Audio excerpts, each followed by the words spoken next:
My science project title is The Behavior of Cheating Fathers. That's what my son announced during his 6th grade class presentation, where my husband and I were attending. When our son's name was called, he confidently walked to the blackboard and pinned up a large poster. The room went silent for a moment, then erupted in murmurs. Undeterred, our son began presenting. I chose this topic because on December 10th, right before winter break, I saw my dad walking arm in arm with a woman I didn't recognize. I noticed more suspicious behavior after that, so I decided to research my own dad. From the back of the room, I stared at the poster, filled with numerous photos and detailed research findings. I realized it all. My husband's late nights and his distance from our family. He had been cheating. I was seething inside. I wouldn't stand for this. I shot my husband a glare and demanded, "What is this about?" He looked back, pale and trembling. Stay with me to see how this story unfolds. My name is Emily, a 40-year-old working mom. I've been with the cosmetics company I joined right out of college. I've recently been promoted to a manager position and I'm finding it fulfilling. My husband's name is James. We met 14 years ago through a mutual friend. He's set to inherit his father's business and currently works in sales. Despite his occasional recklessness, he's promising and gentle, drawing me closer over time. After dating for 2 years, I happily accepted his dreamy proposal. "Emily, let's build a happy family together." "Aw, James." "Once we are married, I'd love to have kids soon. Hopefully a boy as an heir." "Always in a rush, aren't you, James?" We then began visiting our parents to announce our engagement. My rural folks loved James. Then it was time to meet his parents, Samuel, a company CEO, and Barbara, a housewife. Their lavish home was intimidating, making me nervous. "Don't be tense, Emily," Barbara comforted. "We're delighted to meet you." She serves us tea and seemed like a very sweet lady. When James expressed our intent to marry, they were overjoyed. "A family will make you a real man, James. Treat Emily well." Despite his stern appearance, Samuel was kind. "I'm glad to be joining such a lovely family," I replied, and Barbara warmly agreed. They even supported my decision to continue working post-marriage. "It's an era where women excel in their careers," Samuel pointed out. On our way home, James said, "It seems my folks really liked you. Your parents are wonderful. Dad is usually strict, but what scares me more is Mom. When she's mad, it's terrifying." I was surprised. "Really? We better not upset her then." "Don't worry, she seemed fond of you." Following our lavish wedding, we began living in the apartment Samuel gifted us. With James often away due to work, house chores largely fell to me. Juggling my job and housework was challenging, but modern appliances made it manageable. Thankfully, he helped out occasionally, so I wasn't too frustrated. A year after we got married, I discovered I was pregnant. Hearing the news, James was ecstatic, jumping for joy. "Oh my gosh, Emily, I'm going to be a dad. Thank you." My in-laws were just as thrilled as he was. "Take care of yourself, Emily. We'll do whatever we can to help." With teary eyes, my mother-in-law tightly grasped my hands, while behind her, my father-in-law couldn't hide his joyful smile. I genuinely felt grateful to have them as my in-laws. My parents live in the countryside, farming, so I don't see them often. During my pregnancy, Barbara took such good care of me. Thanks to her support, my pregnancy went smoothly, and I gave birth without any issues to a lovely baby boy. Seeing the relief on the faces of my husband and in-laws, I said to Barbara, "Would you like to hold the baby?" Taking the baby, she exclaimed with delight, "Oh, how adorable! Have you already decided on his name, Emily?" We discussed it and decided on Noah. "What a beautiful name, little Noah. Nice to meet you. I'm Grandma Barbara. Now, let's say hi to Grandpa." At that moment, my husband and I truly felt surrounded by familial bliss. 12 years have passed since then, and Noah is now in 6th grade. Though he's become a bit distant compared to when he was always following me around saying, "Mom, Mom," he's grown into a kind and intelligent boy. We've maintained a great relationship with my in-laws. They've been understanding of my work commitments, even looking after young Noah on my behalf and frequently checking in with me. They adore him, sometimes spoiling him a bit too much, and he seems to love them in return. However, one thing has changed: my relationship with James. We still live together, occasionally bickering, but generally getting along. However, over the past year, he has become unusually distant towards both me and Noah. James, having climbed the corporate ladder to become a sales director and potentially the next successor, has been increasingly absent from home, studying and busy with work. He rarely speaks to Noah and usually just drinks and goes to sleep at home. This has been the routine for a while. As our son entered his last winter break in elementary school, I suggested to James, who came home late, "How about we go on a winter vacation? It would be nice for Noah." James, looking bothered, replied, "I'm swamped with work. I don't have time for that." "But you've been like this for a while, and I feel bad for Noah." "He's at that age where he doesn't want his parents around, right? Just let him be," he retorted dismissively and quickly went to sleep. I felt both disappointed and lonely with his response. The next day, as Noah helped me with the dishes, I told him, "I'm sorry, Noah.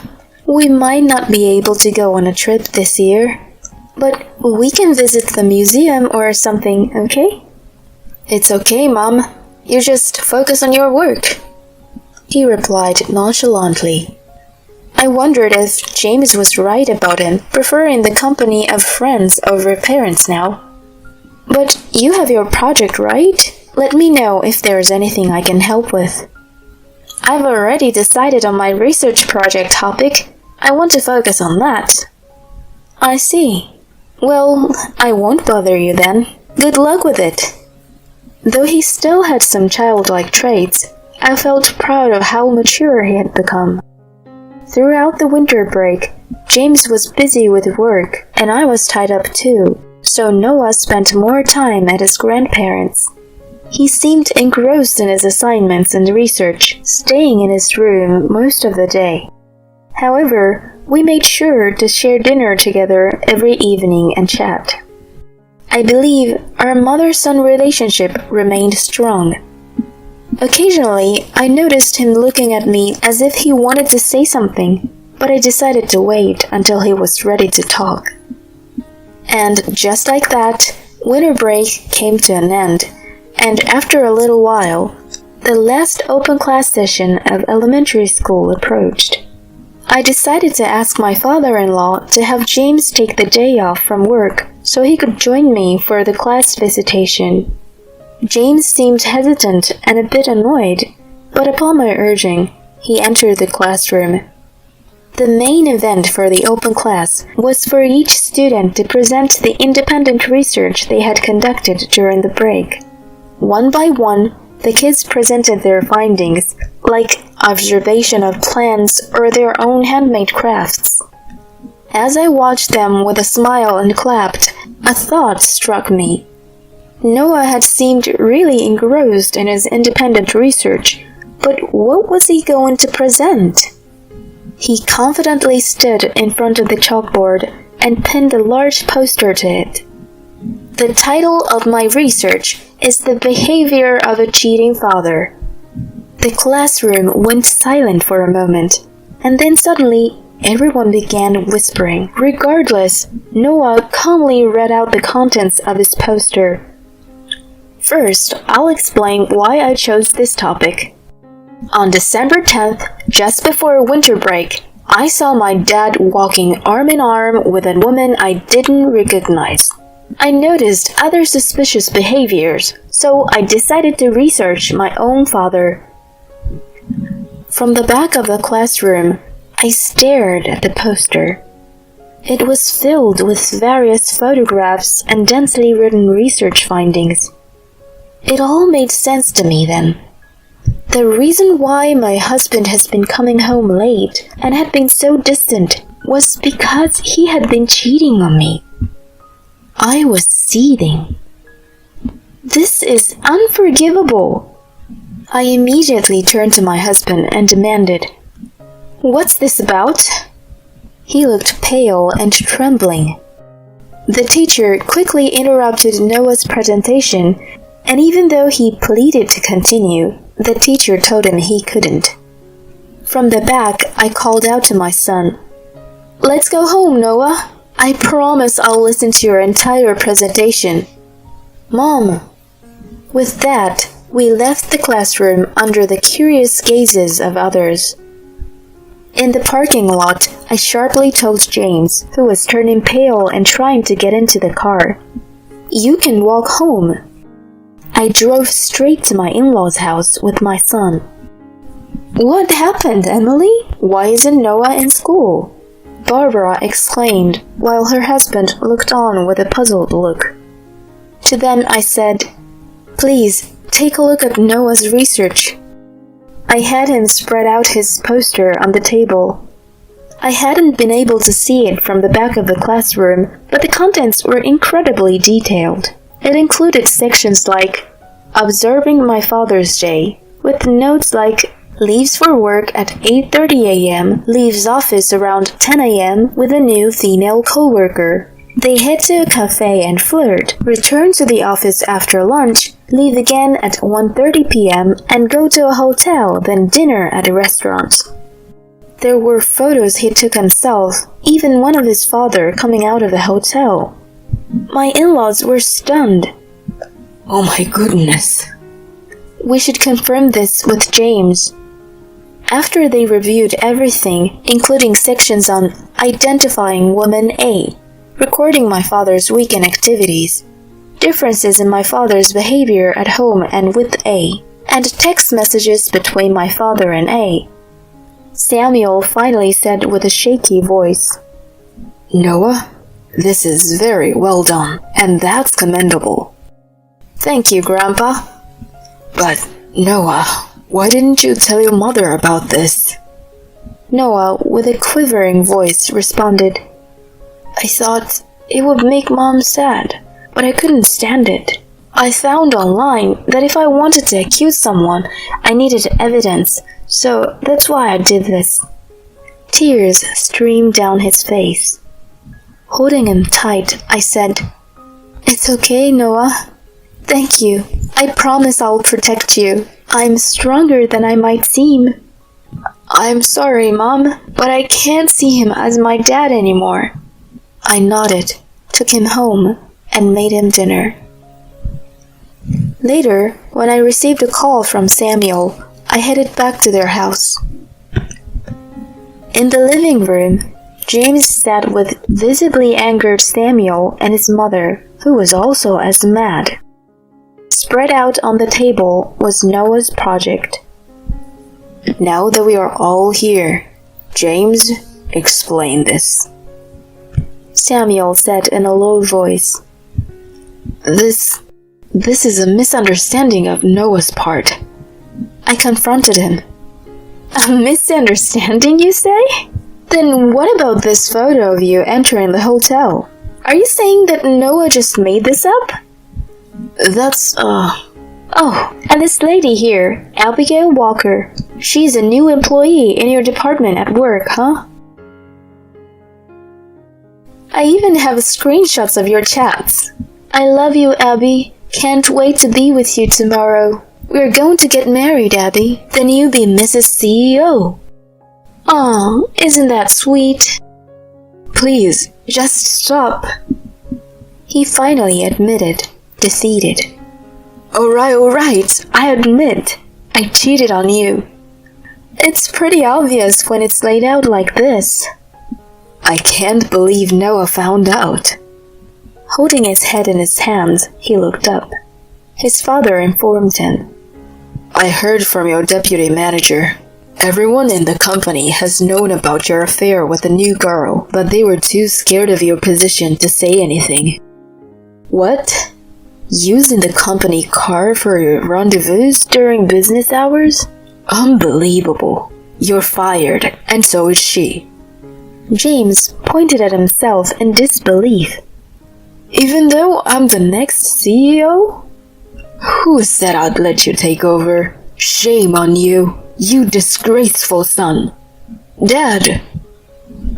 Suddenly, his mother, who had been silent till now, slapped him hard across his face. Ow! Mom, what the hell? You disgrace! Apologize to Emily and Noah right now. We are cutting ties with you. Never show your face again. She continued to slap him multiple times until her husband intervened. Alright, that's enough.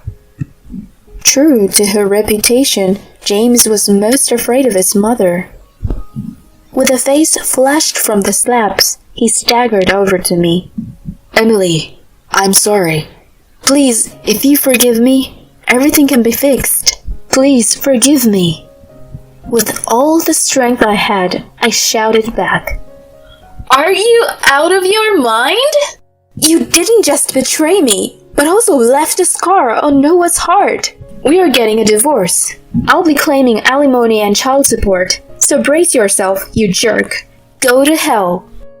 Samuel threw James out. Our divorce was finalized smoothly, thanks to the evidence Noah had collected. I demanded alimony and child support from him in a lump sum, which he quickly paid, especially with the pressure from his parents.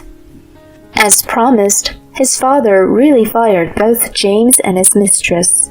I also claimed compensation from the mistress, but since she had no savings, her parents paid on her behalf and took her back to the countryside. I heard that she and James broke up over the money dispute. James, having lost all his savings, his job, and being disowned by his parents, eventually vanished. Rumor has it, he's now living in a rundown apartment in the neighboring state, taking up odd jobs. I don't feel sorry for him one bit. He got what he deserved. As for me, I'm still living near my in-laws' place with Noah. Our relationship with them remains unchanged, and they often spend time with Noah. He has declared that he'll take over his grandfather's company, to which he responded with evident joy. As I move forward, I'm grateful for the unwavering support from my in-laws, and look forward to enjoying every moment of my son's growth.